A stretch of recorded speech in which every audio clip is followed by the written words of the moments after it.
तो sales campaign का objective जो आपके पास है ये आप तब इस्तेमाल करेंगे जब आप कोई प्रोडक्ट ऑनलाइन बेच रहे हैं।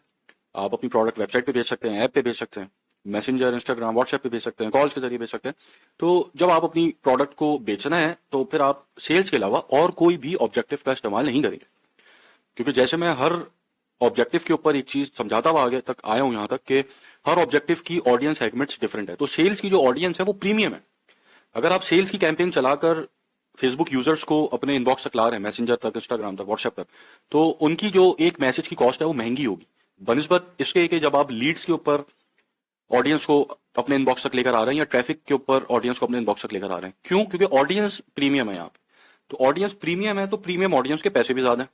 तो अगर प्रीमियम ऑडियंस से आप बात करना चाहते हैं मैसेंजर के ऊपर तो आपको पैसे ज्यादा देने पड़ेंगे। यहाँ आपको मैसेजेस की कॉस्ट महंगी पड़ेगी, लेकिन क्या है कि यहाँ पर कन्वर्जन रेट बहुत हाई होगा। क्यों? क्योंकि ऑडियंस वो ऑडियंस है कि जिन ऑडियंस का फेसबुक को पता है कि हाँ यार ये खरीदते हैं, ये बाय करते हैं, परचेज करते हैं।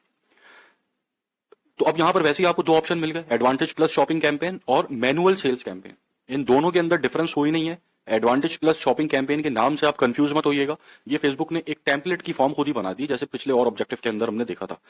तो जब हम मैनुअल सेल्स कैंपेन बनाएंगे तो उसके अंदर जब एक एक स्टेप आपकी समझ में आएगा कि ये स्टेप ऐसे बना है, तो फिर आपको एडवांटेज प्लस शॉपिंग कैंपेन खुद ही समझ में आ जाएगी कि इसके ऊपर जो फेसबुक खुद से चाह रही है कि हम ये करें, वो क्या चाह रही है, कौन सी बिड स्ट्रेटेजी चाह रही है, कौन सी ऑटोमेटिक प्लेसमेंट चाह रही है, एज है, ये सारी प्रीसेट्स इसने खुद बनाए हुए हैं और वो आपको ऑप्शन देती है कि भाई इसके पास जाए।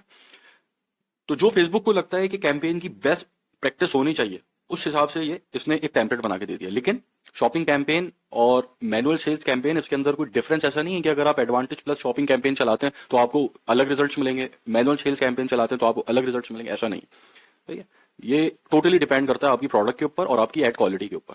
ठीक, तो जब हम ये कैंपेन बनाएंगे तो उसके अंदर फिर मैं एडवांटेज प्लस शॉपिंग कैंपेन को भी डिस्कस करूंगा इन डेप्थ, और फिर मैनुअल सेल्स कैंपेन तो हम बनाएंगे ही। अच्छा, तो सेल्स कैंपेन के ऊपर आपके पास वही सबसे पहले आपका मेजर ऑब्जेक्टिव वेबसाइट के ऊपर आप अपनी प्रोडक्ट बेच रहे हैं तो वहां पर आप कन्वर्जन लोकेशन वेबसाइट रखते हैं अगर, तो फिर परफॉर्मेंस गोल आप यहाँ पे बताते हैं मैक्सिमाइज नंबर ऑफ कन्वर्जन।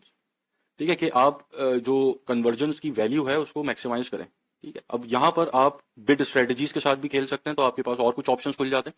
उसके ऊपर मैं डिस्कस नहीं कर रहा उसको, क्योंकि मकसद इस वीडियो का क्या है कि सिर्फ ऑब्जेक्टिव समझना है कि काम क्या कर रहा है। तो अगर आपको कुछ वेबसाइट पे बेचना है तो आप अपनी वेबसाइट जो सेलेक्ट करेंगे यहाँ पे और मैक्सिमाइज करेंगे कि आपके पास ज्यादा से ज्यादा परचेजेस हैं, और परचेजेस आए या एड टू कार्ट आए, ये आप कन्वर्जन इवेंट यहाँ पे उसको देते हैं।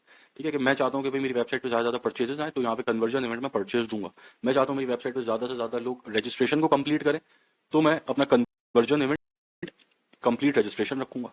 ठीक है, मैं चाहता हूँ एड टू कार्ट करें तो मैं एड टू कार्ट रखूंगा। तो अब लोग अक्सर ऐसा करते हैं कि परचेज की जगह एड टू कार्ट रख लेते हैं, कन्वर्जन इवेंट वो रखना चाहिए नहीं रखना चाहिए, इन डेप्थ बहुत डिटेल्ड लेवल के अंदर उसके ऊपर कैंपेन डिजाइनिंग के वक्त मैं सारी चीजें समझाऊंगा। फिर आप ऐप के ऊपर जो कन्वर्जन है वो अपनी ड्राइव कर सकते हैं कि आप चाहते हैं कि आप अपनी ऐप पे कुछ बेच रहे हैं तो लोग जाएं आपकी ऐप के ऊपर खरीदें, तो आप यहाँ पे ऐप सेलेक्ट करेंगे। फिर आप चाहते हैं कि वेबसाइट और ऐप दोनों में से किसी के ऊपर आप ही कन्वर्जन आ जाए, तो अब यहाँ पर जब आप ये कन्वर्जन लोकेशन रख रहे हैं कि वेबसाइट और ऐप दोनों, तो इट मीन्स आप फेसबुक को ये कह रहे हैं कि फेसबुक को खुद फेसबुक एनालिसिस करे कि जिस यूजर को मैं ऐड दिखाने जा रही हूं वो यूजर वेबसाइट के ऊपर ज्यादा अच्छे से कन्वर्ट हो सकता है या ऐप पे। तो ये फेसबुक उसी वक्त जब ऐड उसके सामने जा रहा होगा उसी वक्त फेसबुक डिसाइड करेगी और डायनेमिकली आपको उस यूजर को या तो वेबसाइट पे भेज देगी या ऐप पे भेज देगी, दोनों में से किसी भी एक चीज के ऊपर भेज देगी जिसके ऊपर उसको लगता है कि वहां पर ही कन्वर्ट हो सकता है।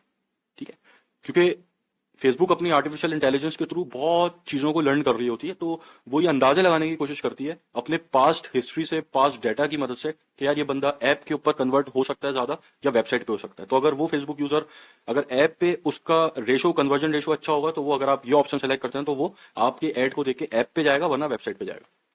उसके बाद आपकी मैसेजिंग एप्स हैं, इसके अंदर आपके इनबॉक्स के अंदर आता है बंदा फेसबुक यूजर और आपसे बात करता है और आपसे खरीदता है चीजें।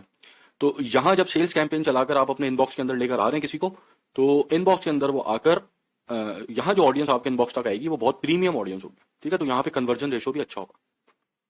ऐसे ही आप कॉल्स हैं कि आप जो है लोग आपको कॉल करें और आप फिर उनको अपनी प्रोडक्ट बेचें, तो कॉल्स के ऊपर भी जो यहाँ कॉल्स आएंगी आपको जब आप सेल्स की कैंपेन चलाते हैं तो यहाँ जो आपके पास कॉल्स आएंगी वो एक नेक्स्ट लेवल की होंगी, उसके ऊपर कन्वर्जन रेट बहुत हाई होगा।